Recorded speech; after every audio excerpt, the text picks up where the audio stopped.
95,7 kami ada bersama Anda. Selamat pagi sahabat RCL dan pemirsa kami TV. Saya Aska Perdana bersama tim yang bertugas kali ini sedang berada di Kecamatan Kabandungan, Kabupaten Sukabumi.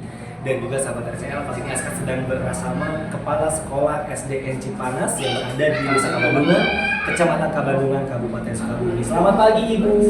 Pagi. Waduh, luar biasa. Ibu Yanti SPD, betul? Betul sekali, luar biasa banget saya bisa ngobrol bersama Ibu Kepala Sekolah nih sahabat RCL ya. Wih, keren banget. Bu Yanti, Ibu hari ini memang bertepatan juga dengan Hari Guru Nasional. Selamat Hari Guru Ibu sebelumnya. Ya, terima kasih. Oke, Ibu nih sekarang bertepatan dengan Hari Guru Nasional Bu. Sekarang kan memang juga ulang tahunnya para guru-guru se-Republik Indonesia ini. Terutama juga mungkin di Kecamatan Kabandungan dan terutama lagi juga di SDN Cipanas sendiri. Ibu, di Hari Guru Nasional ini apa yang dilakukan oleh guru-guru yang ada di SDN Cipanas? Baik Kak, izin menjawab ya. Kebetulan hari ini Hari Guru Nasional. Betul. Kami tadi di SD Cipanas melakukan upacara bendera. Betul.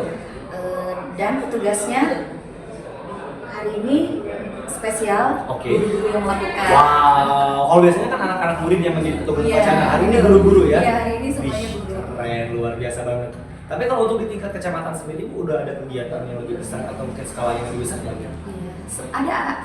Karena kebetulan kita bentrok dengan pilkada itu Betul, ya, betul, jadi betul. sesuai arahan dari pimpinan kami mengadakan peringatan hari HGN ini seminggu sebelumnya. Oh, berarti di minggu kemarin sudah berjalan Iya, untuk di tingkat sudah. kecamatan. Betul. Oke.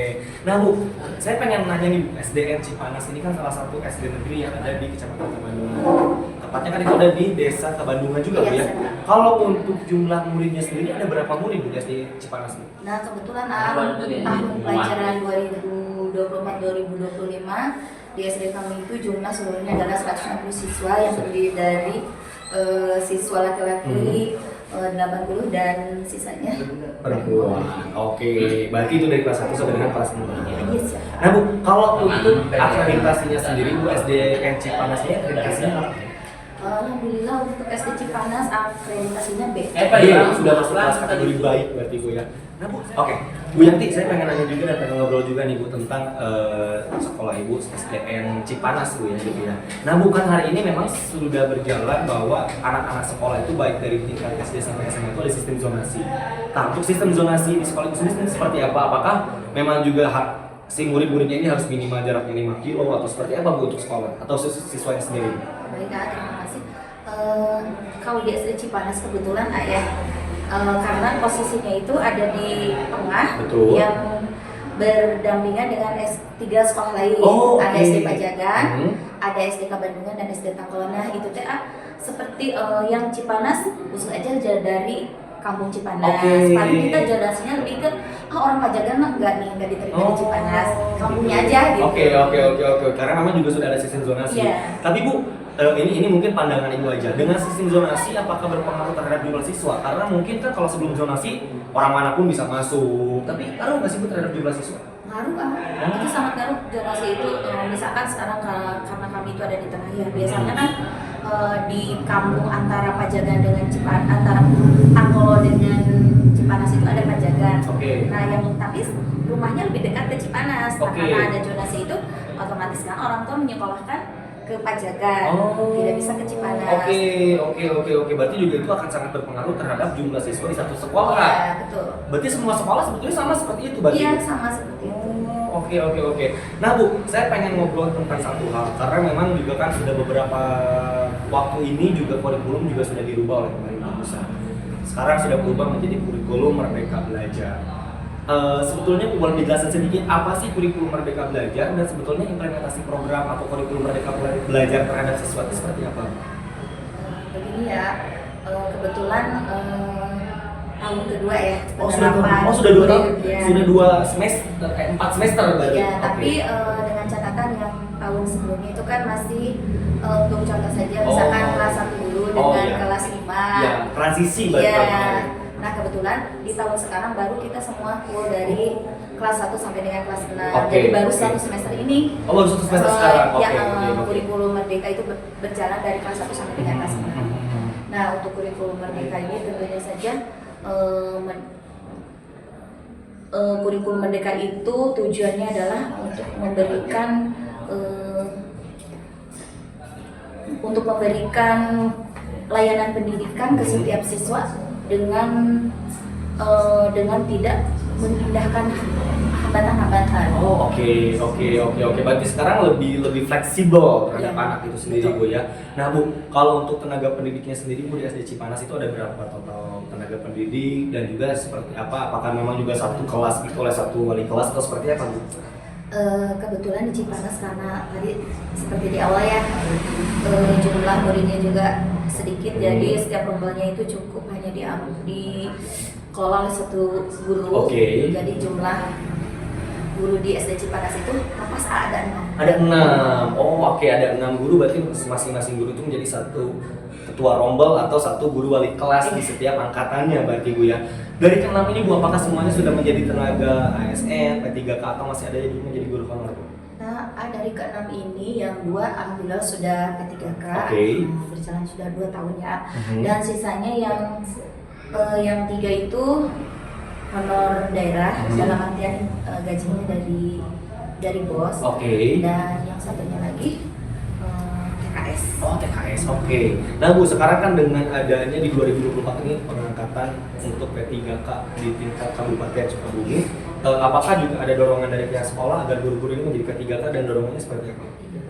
Tentu saja ya, pihak sekolah sangat support mereka untuk menjadi P3K. Salah satu caranya dengan memberikan informasi yang sesegera mungkin. Ketika kami mendapatkan informasi dari atas, kami menyampaikannya sesegera mungkin kepada mereka, dan kemudian memberikan dorongan lain seperti misalnya memberikan waktu untuk lebih waktu belajar untuk menggali potensi. Betul.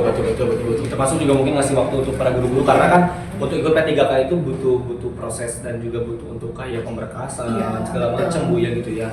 Termasuk juga nanti kalau sudah lolos pemberkasan kan di bulan depan itu akan ada seleksi kompetensi di provinsi gitu ya. Jadi mungkin juga lebih difleksibelkan waktunya, berarti, Bu ya. Nah, Bu, saya juga penasaran dengan salah satu hal, karena memang kan yang saya tahu bahwa di sekolah dasar itu sudah tidak dibebankan untuk iuran terhadap siswa. Itu apakah juga sudah dijalankan di SD Negeri Cipanas seperti apa? Tentu saja itu sudah lama berjalan. Sudah lama, Bu ya. Anak itu seluruh siswa itu gratis, tidak dipungut biaya apapun. Wow, berarti saat ini sebetulnya bukan di SD Cipanas saja, tapi seluruh Indonesia, Bu ya. Untuk sekolah negeri itu sudah lagi tidak dibebankan terhadap anak, Bu. Wow, keren, luar biasa banget. Nah, Bu, kalau saya pengen nanya sedikit tentang implementasi program P5 ini gitu kan, bahwa di P5 ini kan ini tolong koreksi kalau saya salah, Bu ya, karena memang kalau nggak salah itu di P5 itu anak tidak hanya dibebankan untuk cerdas atau pintar dalam kurikulum saja gitu ya. Kemudian apa saja yang bisa digali potensi terhadap anak itu sendiri? Sebetulnya P5 itu ya bukan pelajaran bukan mata pelajaran, tapi emang ada modul khususnya yang bisa dipilih dengan berbagai macam tema. Nah, kebetulan di Cipanas dari kelas 1 sampai dengan kelas 6 mengambil tema yang sangat beragam. Salah satunya adalah kearifan lokal. Nah,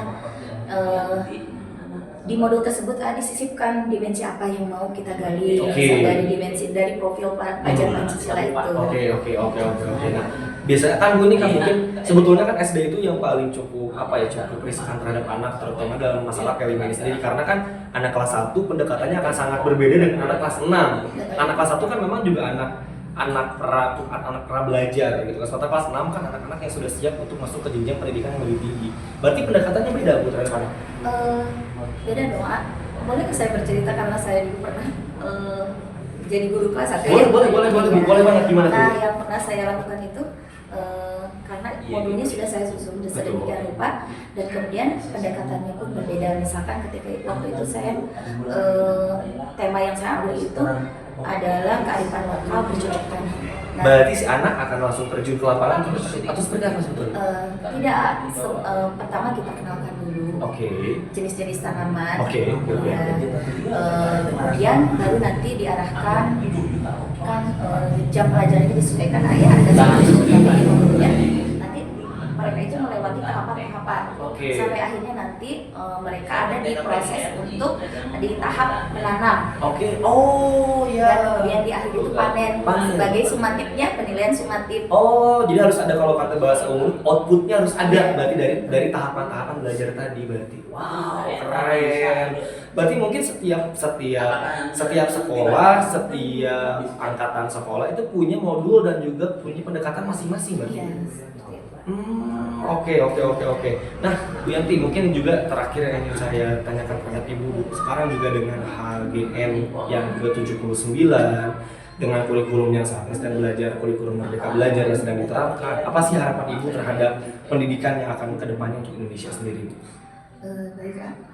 Harapan saya mungkin untuk tercapainya tujuan pendidikan, tanggung jawab pendidikan itu bukan hanya terletak di guru.